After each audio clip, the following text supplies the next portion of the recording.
Olá, boa noite. Eu sou Rosiane Kennedy e você confere com a gente a partir de agora as notícias que circularam hoje nos corredores do poder. Reforma política é pauta única aqui no plenário da Câmara dos Deputados, mas falta de acordo atrasa a votação. Senador Fernando Collor vira réu em ação no Supremo Tribunal Federal, num dos processos da Lava Jato. Os detalhes você confere com a gente a partir de agora, aqui diretamente de Brasília, pela TV Brasil, pela Rádio Nacional e emissoras públicas de todo o país. A gente começa falando justamente sobre a pauta reforma política. Mais um dia de muito impasse entre os parlamentares. A gente já destacou aqui mais de uma vez de que não é um debate ali que mobiliza oposição e governo. A questão aí envolve, de fato, interesses dos partidos e dos próprios parlamentares. Por isso, a dificuldade ainda maior em negociar temas que são temas polêmicos, como o sistema de votação, se muda para o distrital, distritão, distrital misto, e também a questão do fundo que vai financiar as campanhas eleitorais. Esses dois pontos que estão para serem votados aqui na Câmara dos Deputados ainda não tiveram acordo entre os parlamentares. E aí, olha só para você ter uma ideia, hoje a gente veio aqui para o plenário da Câmara dos Deputados, nos corredores do poder, porque a expectativa era de que a votação já estivesse ocorrendo neste momento. Mas a gente verificando, o plenário está ainda bastante vazio e quando a gente verifica no painel que tem o registro dos parlamentares, neste momento, 236 parlamentares com registro de presença no plenário da Câmara dos Deputados. Mas a expectativa do presidente da Casa, o deputado Rodrigo Maia, era de iniciar a votação quando tivesse mais de 470 parlamentares na Casa. Isso não foi possível até agora, pelo menos, né, Lucas Bordeus Leon? Boa noite, bem-vindo para falar de volta, para falar com a gente sobre reforma política. Boa noite, Rosiane, boa noite a todos. Isso mesmo, não tem acordo ainda para se votar o texto da reforma política. Mesmo assim, o presidente Rodrigo Maia diz que vai colocar ele em votação de qualquer jeito. Rodrigo Maia, inclusive, está sentado aqui atrás, nas cadeiras, junto com parlamentares, para tentar justamente chamar os deputados para a votação. O principal ponto polêmico aí de divergências é o sistema eleitoral. Então, os defensores do distritão, que é aquele sistema majoritário, onde os mais votados são eleitos, como ocorre no Senado, fizeram uma proposta nova, que chamou Distritão Misto já para 2018. Seria um voto os candidatos mais votados seriam eleitos, mas também o eleitor poderia votar nas legendas, agradando aí uma parte da Câmara que não aceita o distritão. Vamos ouvir o deputado Mauro Pereira defendendo aí o distritão hoje. O distritão é um projeto, é uma proposta boa, mas foi muito mal explicada. Hoje, todo cidadão brasileiro quer que o deputado mais votado seja o deputado eleito. Não quer mais aquilo de um deputado fazer 1,5 milhão de votos, como o Tiririca, e levar junto com ele deputados com 400 votos somente. O que o povo quer é que quem estiver aqui em 2019 foi o mais votado do seu estado. É isso que a sociedade brasileira quer.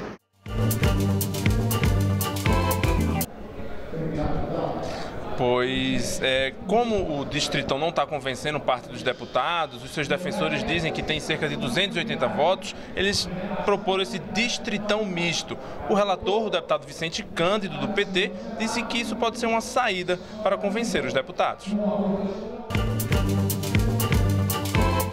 Já estava forte e com essa proposta do presidente Rodrigo Maia de também considerar o voto e legenda, acho que fica um pouco mais forte. Se for para resolver o impasse de 2018, acho que é razoável, é importante que a gente, bola para frente, a partir de 2020 a gente consiga fazer as mudanças que precisam ser feitas. Mas a bancada do Partido dos Trabalhadores acabou de fechar questão numa reunião agora à tarde e o líder disse que o partido vai ser contra o distritão misto também, que ele disse que não tem muita diferença do distritão, portanto, impasse aí, Rosiane, na votação da reforma política. Portanto, mais uma noite que você vai acompanhar amplas discussões aqui na Câmara dos Deputados e nos contar tudo com os bastidores amanhã, né, Lucas? Com certeza, Rosiane. A gente espera sim. E olha só, embora a discussão da reforma política seja aqui na Câmara dos Deputados, há um reflexo direto do debate deste tema no Senado Federal e até mesmo nas sessões do Congresso Nacional. Por exemplo, havia expectativa, uma programação de uma sessão do Congresso, havia essa programação para hoje, mas aí terminou sendo adiada para amanhã, justamente para não correr o risco de interromper esta sessão que está ocorrendo aqui na Câmara dos Deputados e que pode resultar na votação hoje da reforma política. O tema, de fato, tem preocupado senadores, né? Mariana Jungmann, boa noite. Boa noite, Rosiane Kennedy. É isso mesmo. Uma reunião de líderes hoje no Senado destinada a definir a pauta do dia hoje, por exemplo, não evoluiu muito não, viu? Não teve votações importantes, relevantes no plenário do Senado hoje, nada muito polêmico, a ordem do dia por lá, inclusive, já foi encerrada. E aí, quando a gente conversa nos corredores com os senadores e com as lideranças partidárias, a explicação é sempre a mesma. Eles estão profundamente preocupados com essa reforma política que está sendo votada, né, que vai ser votada aqui na Câmara, especialmente com a questão do financiamento das campanhas, porque o financiamento o financiamento privado já foi extinto por lei, mas uma nova forma de financiamento ainda não foi criada e ano que vem, né, Rosiane, tem eleição, então está todo mundo preocupado com essa questão do financiamento. E em relação a esta preocupação especificamente, o senador Ronaldo Caiado, inclusive, apresentou uma proposta e também já criando outra direção em relação a esse debate, né, Mariana? Exatamente, eles também já tentando se antecipar a essa questão e ajudar também, talvez, a propor uma solução. Nesse sentido, o senador Ronaldo Caiado apresentou um projeto que, inclusive, já está em tramitação de urgência para ser analisado direto no plenário do Senado, um projeto que propõe o fim do horário eleitoral gratuito em redes de televisão e rádio. Qual é a proposta dele? Pegar os incentivos fiscais que o governo dá para esse horário eleitoral, que embora tenha esse nome de gratuito, não é gratuito, porque ele ocorre por meio de incentivos fiscais do governo, então pegar esse dinheiro que é usado em incentivo fiscal e destinar ao fundo para financiamento das campanhas, e aí só teria horário obrigatório de campanha, Rosiane, nas televisões públicas. E aí, segundo Ronaldo Caiado, a destinação poderia ter, inclusive, a participação do eleitor, que poderia dizer para quem ele gostaria que o dinheiro fosse destinado, né? E aí seria feito um cálculo proporcional pelo número de eleitores do país. Ele poderia destinar para candidatos ou partidos políticos. Olha, Mariana, enquanto você estava falando, se ainda fosse o Lucas falando aqui de reforma política, eu ia até brincar com ele, porque ele ia conhecer uma expressão que nós, pernambucanos, conhecemos bem quando fala aí da propaganda eleitoral. Sabe como é que a gente chama? Guia eleitoral. Guia? Guia eleitoral. Então... Aqui em Brasília a gente conhece como propaganda eleitoral. No país inteiro, mas em Pernambuco, o Lucas Por Deus Leão sabe disso, é o guia eleitoral, quem está nos ouvindo, com a ideia de que o guia deveria servir justamente para orientar, para guiar os eleitores em relação ao que está sendo divulgado ali de proposta de cada um deles. Na proposta do Caiado, ele acredita que, acabando aí então com o guia eleitoral, os candidatos teriam que se comunicar pelas redes sociais e fazer uma campanha mais enxuta. E a gente segue continuando este assunto porque a repercussão deste tema, reforma política, é tão ampla que hoje, por exemplo, gerou manifestações de ministros. Quem tem informações para a gente é Vanessa Casalino, na redação da TV Brasil, em São Paulo. Quem falou desta vez foi o ministro de Ciência e Tecnologia, Gilberto Kassab. Vanessa, boa noite. Boa noite, Rosiane. Boa noite a todos. Exatamente isso. Gilberto Kassab participou de um congresso aqui em São Paulo e defendeu o financiamento público de campanha, mas desde que haja uma fiscalização rigorosa. Na opinião do ministro, o financiamento privado não é saudável, não funcionou nos últimos anos e custa muito mais do que o financiamento público. Só lembrando que uma decisão do Supremo Tribunal Federal proibiu a doação eleitoral por empresas, né? E com isso, a reforma agora está discutindo o financiamento público, como vocês acabaram de dizer. Ele envolveria a criação de um fundo já para 2018, equivalente a mais de 3 bilhões de reais, mas Gilberto Kassab não comentou esse valor. Ele defendeu também a adoção do modelo distrital misto para 2020 ou, no máximo, para 2022. Na opinião dele, o modelo é justo, saudável e o voto representaria tanto as regiões quanto as ideias dos partidos, numa miscigenação de interesses políticos que estariam representados no Congresso Nacional. O ministro disse ainda que é preferível, se necessário, fazer concessões para se conseguir maioria no Congresso e aprovar já o modelo distrital misto. Rosiane.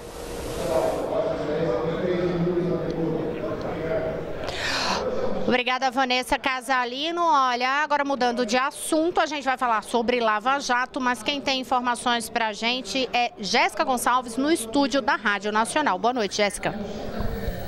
Oi, Rosiane, boa noite a você e a todos. Os procuradores da Força Tarefa da Operação Lava Jato no Paraná denunciaram o ex-presidente da Petrobras e do Banco do Brasil, Aldemir Bendini. Entre os outros denunciados estão também os empresários Marcelo Odebrecht e Fernando Reis. Eles são suspeitos de crimes como corrupção passiva e ativa e lavagem de dinheiro. Se o juiz federal Sérgio Moro aceitar a denúncia, os envolvidos se tornam réus. Segundo os procuradores, Bendini teria feito consultas ao Departamento Jurídico da Petrobras para desbloquear uma medida cautelar que impedia a contratação da Odebrecht em obras da estatal. Se condenado, ele pode pegar 25 anos de prisão. Aldemir Bendini foi preso no fim de julho, durante a 42ª fase da Lava Jato. Nesta terça-feira, os procuradores se posicionaram pela manutenção da prisão. Em nota, a defesa de Bendini informou que a atuação dele no Banco do Brasil e na Petrobras se pautou pela legalidade e negou que tenha ocorrido benefício a Odebrecht ou a qualquer outra empresa no período em que esteve à frente das instituições. A reportagem da Rádio Nacional não conseguiu contato com as defesas dos outros denunciados. Bom, agora nós vamos até a redação da TV Brasil conversar com a Carolina Pimentel, que tem mais informações sobre uma decisão do Supremo envolvendo o senador Fernando Collor. Boa noite, Carol, é com você. Boa noite, Jéssica. Bem, a segunda turma do Supremo Tribunal Federal aceitou hoje uma denúncia contra o senador Fernando Collor pelos crimes de corrupção, lavagem de dinheiro e organização criminosa. Com isso, Fernando Collor vira então réu nas investigações da Operação Lava Jato. Essa denúncia foi apresentada pela Procuradoria-Geral da República, que acusa o parlamentar de ter recebido 29 milhões de reais em propina pela suposta influência política na BR Distribuidora, empresa da Petrobras. Segundo o Procurador-Geral da República, Rodrigo Janot, o senador comprou carros de luxo com esse dinheiro e a mulher dele e mais 6 pessoas também estão envolvidas no esquema. O relator desse processo no Supremo, o ministro Edson Fachin, entendeu que essa denúncia contém indícios legais que autorizam a abertura de ação penal contra o senador Fernando Collor. A defesa de Collor sustenta no processo que não existem provas de que o senador recebeu dinheiro desviado. A gente continua falando de decisões do Supremo, desta vez da primeira turma, que negou um pedido feito pelo deputado federal Paulo Maluf para a realização de novas diligências em uma ação penal em que ele é réu por falsidade ideológica. Esse processo já está na última fase, antes da sentença, e se o colegiado tivesse acatado esse pedido apresentado aí pelo deputado, o processo ia demorar mais tempo para terminar.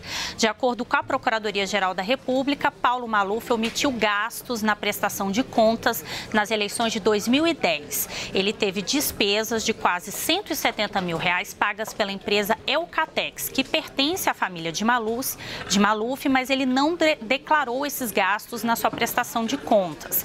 A defesa do deputado argumentou no processo que a Eucatex pagou por serviços prestados à empresa e não para a campanha de Paulo Maluf. Eu volto com você, Rosiane.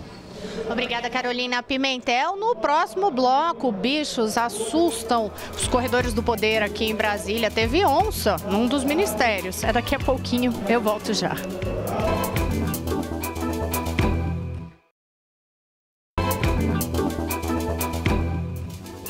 Estamos de volta, eu sou Rosiane Kennedy e você confere com a gente as notícias que circularam hoje nos corredores do poder. Um dos destaques do dia foi a decisão da nova Procuradora-Geral da República, Raquel Dodge, em relação à equipe que vai trabalhar diretamente com ela no gabinete. Quem tem informações sobre os 12 nomes escolhidos aí é Carolina Pimentel, na Agência Brasil. Carol. Bem, Rosiane, como você já antecipou, a futura Procuradora-Geral da República, Raquel Dodge, divulgou hoje os nomes das 12 pessoas aí que vão integrar a equipe dela a partir do dia 18 de setembro, quando toma posse, sucedendo aí o procurador Rodrigo Janot. Raquel Dodge disse que ao escolher a equipe levou em conta a especialização jurídica, a experiência profissional e também o conhecimento dos problemas do país. Bem, o vice-procurador-geral da República será Luciano Maris Maia e o vice-procurador-geral eleitoral será Humberto Jacques de Medeiros. 3 secretarias secretarias vão ser comandadas por mulheres, como a Secretaria-Geral do Ministério Público da União, que vai ser chefiada por Zani Cajueiro. A lista completa e com os nomes da equipe da Procuradora-Geral Raquel Dodge, que vai assumir no dia 18 de setembro, está disponível no nosso site, agenciabrasil.abc.com.br. Com você, Rosiane. Obrigada, Carolina Pimentel. Agora a gente volta a conversar com Jéssica Gonçalves no estúdio da Rádio Nacional, porque a Força Nacional vai ter o período de atuação aí prorrogado em 3 localidades, em 3 estados. Jéssica, conta pra gente onde. Bom, Rosiane, portarias publicadas no Diário Oficial da União de hoje prorrogaram mesmo a permanência da Força Nacional nos estados do Rio Grande do Sul, Rio Grande do Norte e Sergipe até o dia 31 de dezembro deste ano. A permanência das tropas poderá ser estendida se for necessário. As cidades de Aracaju, Natal e Porto Alegre foram as escolhidas em fevereiro para dar início à implantação do Plano Nacional de Segurança Pública, lançado em janeiro, em meio à crise nos sistemas prisionais de diversos estados. A partir de 2018, a meta será ampliada para cerca de 200 cidades no entorno das capitais. A expectativa é conseguir reduzir os índices de homicídios dolosos, feminicídios, violência contra a mulher, além de melhorar o combate a organizações criminosas transnacionais que atuam no tráfico de drogas e de armas. Bom, agora nós vamos até a redação da TV Brasil no Rio de Janeiro, onde está o Maurício de Almeida, que traz mais detalhes sobre as denúncias de violações no Jacarezinho. Não é isso, Maurício? Boa noite. Oi, Jéssica, boa noite. A Defensoria Pública do Estado deu um prazo de 15 dias para que a Secretaria de Segurança e o Comando da Polícia Militar apresentem explicações sobre as operações que estão acontecendo na favela do Jacarezinho. No dia 11 de agosto, um policial civil foi assassinado por traficantes na comunidade e, desde então, estão sendo realizadas operações diárias no Jacarezinho. 7 pessoas já morreram desde o dia 11 de agosto no Jacarezinho e, segundo a Defensoria Pública, 3 das vítimas não tinham nenhum tipo de relação com o tráfico de drogas. A Defensoria Pública pretende saber como estão as investigações dessas mortes e também quer que a polícia disponibilize as imagens de câmeras dos carros da Polícia Militar durante as operações e também o GPS dos veículos blindados para saber por quais locais eles percorreram nas comunidades do Jacarezinho. Hoje, 18 escolas na região ficaram fechadas por causa da violência e, mais uma vez, os alunos foram prejudicados. Rosiane. Oi, Maurício. Agora, boa noite, que foi a Jéssica que te chamou, eu não tive como falar contigo antes. Agora, olha só, mudando de assunto, Maurício, tinha um tema aí, um tema polêmico e importante para ser discutido na Alerj, aí na Assembleia Legislativa do Rio de Janeiro, referente às torcidas organizadas. Houve avanço em relação a essa discussão? Boa noite, Rosiane. Foi um projeto que pretende combater o racismo nos estádios de futebol. Ele recebeu hoje 12 emendas numa sessão onde ele deveria ser votado. Como ganhou essas emendas, não pôde ser votado, saiu da pauta e uma nova data não está marcada para esta votação. A principal emenda apresentada foi a que diz que a punição só vai poder acontecer se o ato de racismo for praticado por uma torcida organizada ou por um grupo de torcedores. Se um torcedor agir de forma isoladamente cometendo um ato de injúria racial, ele não poderá agravar o clube não vai receber uma punição. É bom lembrar que o racismo já é um crime na esfera federal e com isso o torcedor que comete esse ato de racismo, ele pode ser preso. Mas agora a ideia dos deputados aqui do Rio de Janeiro é punir especificamente os clubes na esfera administrativa, com multas que podem chegar até R$160 mil. Caso ocorra um ato de racismo, o projeto prevê também que as partidas terão que ser interrompidas imediatamente. Rosiane. Obrigada, Maurício de Almeida. Olha, a gente fala do Rio de Janeiro, a gente imediatamente lembra da crise financeira do Estado, atraso nos pagamentos dos servidores. E aí, olha, a notícia de hoje é aqui, né? Os corredores do poder no governo do Distrito Federal. Parcelamento do salário dos servidores. A repórter Natália Mendes, da TV Brasil, gravou aí uma reportagem para a gente explicando o que foi esse anúncio feito hoje pelo governador Rodrigo Hollenberg. O governo do Distrito Federal diz que há 2 saídas para evitar o parcelamento de salários em setembro. Uma seria receber da União pelo menos 1/4 de uma dívida de R$700 milhões a título de compensação previdenciária. A outra seria que deputados distritais aprovassem uma reestruturação no sistema previdenciário local. Segundo o governador Rodrigo Hollenberg, uma das 2 coisas tem que acontecer no máximo até sexta-feira que vem. Caso contrário, cerca de 45 mil servidores ativos, inativos e pensionistas, o que corresponde a 22% da folha de pagamento, receberiam o salário em duas parcelas, uma paga no dia 5 de setembro e a outra no dia 15.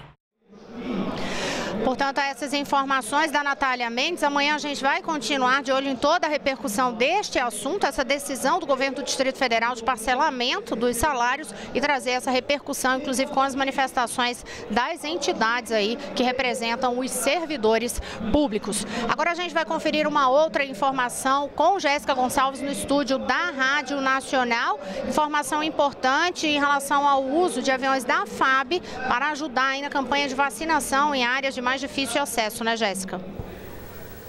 É isso mesmo, Rosiane. E essa campanha de multivacinação em aldeias do Vale do Javari vai até a próxima sexta-feira.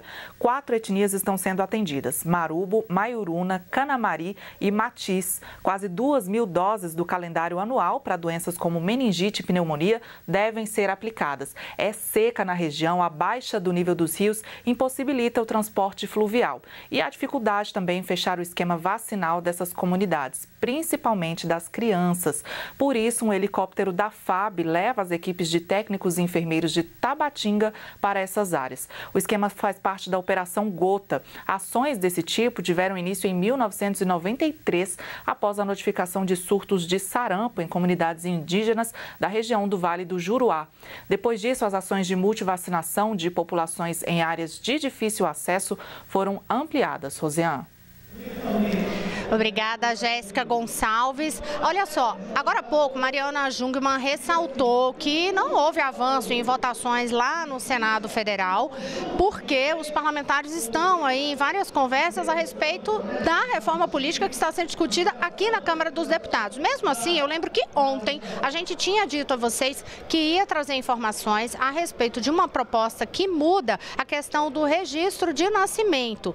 Não foi votado esse ponto aí lá no Senado Federal, mas aí Mariana pelo menos explica pra gente o que é essa proposta que está para ser votada ainda, com a expectativa de que isso possa ocorrer essa semana, né, Mari? A pauta pode ocorrer a qualquer momento, né, Rosiane? É uma proposta que permite que as crianças que sejam, cujas mães tenham o parto fora da sua cidade, possam ser registradas com a naturalidade, com o local de naturalidade dos pais. O que acontece? Em muitas cidades do interior, às vezes a mãe precisa se deslocar da cidade onde ela mora para uma maternidade em outro município, porque às vezes naquele município onde ela mora não há maternidade. E aí a criança acaba sendo registrada como se vivesse, né, como se fosse natural desse outro município, Rosiane, quando na verdade os pais e ela vai se criar em outro lugar. Então é uma proposta que permite então que ela seja registrada no cartório como se tivesse nascido no local de residência dos pais. Essa mesma proposta também permite esse tipo de registro para casamento. A mesma situação, quando o casal precisa se deslocar de onde mora para fazer o casamento em cartório em outro município, e aí ele poderá então registrar que vive em outro lugar. Isso até porque, numa necessidade posterior de solicitação de documentos, se perder o documento, aí facilita para a pessoa estar naquela localidade especificamente. Rapidamente aqui, eu vou só citar uma nota que a gente acabou de receber aqui da produção. O juiz Sérgio Moro negou o pedido da Polícia Federal para tornar a prisão temporária do ex-deputado federal Cândido Vacareza em prisão preventiva. O ex-líder dos governos Lula e Dilma na Câmara foi detido na sexta-feira na nova fase da Operação Lava Jato e é suspeito de receber propina em empresas em contratos da Petrobras. Como a prisão temporária do ex-deputado venceu hoje, ele deve ser solto e passa a cumprir medidas cautelares. Você recebeu também rapidamente uma nota do senador Fernando Collor de Mello a respeito justamente dessa notícia que a gente deu agora há pouco, que ele virou réu no Supremo Tribunal Federal no caso da Lava Jato, né, Mari? Exatamente, Rosiane. É uma nota do senador Fernando Collor comentando isso e dizendo que a apesar dessa decisão, ele considera que o Supremo Tribunal Federal impôs uma derrota à Procuradoria-Geral da República porque acatou somente parte da denúncia da Procuradoria e diz que os ministros ressaltaram os excessos da Procuradoria na denúncia, inclusive imputando muitos crimes que não foram acatados pelo Supremo. Então, o senador diz ainda nessa nota que vai poder, nessa nova fase do processo, provar sua inocência.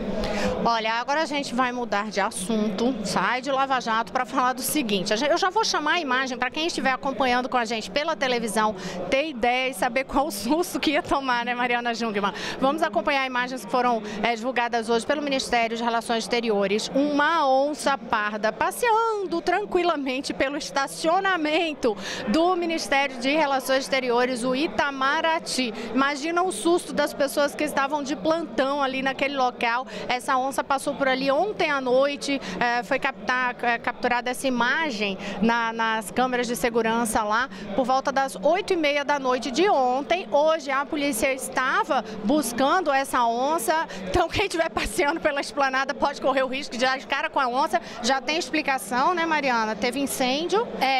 Eu conversei com a Polícia Ambiental e eles explicaram que essa época do ano em Brasília ocorrem muitos incêndios. Essa onça pode ter saído do Jardim Botânico aqui de Brasília e aí eles acreditam que ela pode ter voltado para o seu habitat ainda ontem, por isso não foi encontrada. Mas, Rosiane, teve cascavel também hoje em Brasília. Os bichos invadiram os corredores do poder. Foi encontrada uma cascavel num setor da Secretaria de Justiça do Governo do Distrito Federal. Essa foi capturada e devolvida ao habitat dela pela Polícia Ambiental. Olha, e eu não sei se eu tomaria mais susto com a onça ou o que aconteceu anos atrás, lá em 2011, que houve uma infestação de baratas no Ministério das Cidades. Foi motivo de brincadeira, um memorando sério, mas que tinha um tom ali de brincadeira, dizendo que elas andavam, infestaram tudo ali, máquina de café, tudo, sem ter nenhuma inibição.